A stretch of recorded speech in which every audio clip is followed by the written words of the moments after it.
Si Pablo nagsasabi, si John, si Juan. Si Juan po. And we know, nalalaman natin Na yung, that the Son of God, Jesus Christ. Jesus it Christ. is Jesus Christ, And God. has come and had Given us. given us, Sabi ko mag-focus. Understanding. who is the one who give? Jesus Christ. Christ. Understanding, ito ang ibinigay niya, understanding that we may know Him that is true.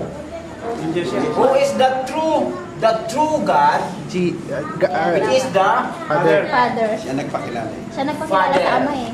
through Him, and Ay, tama. we Kasi Brother John. We. Tayo yan. Tayo. are Pananampalataya. in Him that is true. Sino yan? The children, we. Tayo yan. Tayo.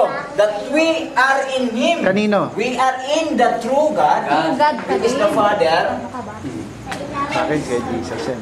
Even His Even in His Son, Jesus Christ. Even in His Son, Jesus Christ. Jesus Christ, that is true.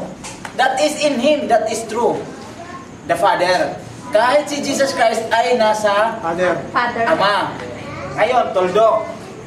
Another sentence. This This is The true the true God. Who is the true God? The Father.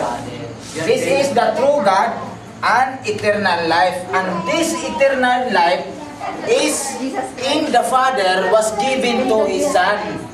Verse 19. And this eternal life was given to His Son to have life in Himself. Diyan sa ano? Oo, sabay akyat. So, Yung huli dyan, yun ang John 17:3. ito, yan. At saka yung, 1 John 5:19. No? Akyat ka lang ng isang So, ito na yung At saka yung sabi ni kahit pala si Kristo nandoon sa Ama, tayo din nasa Ama. So, malinaw. Okay na, sige.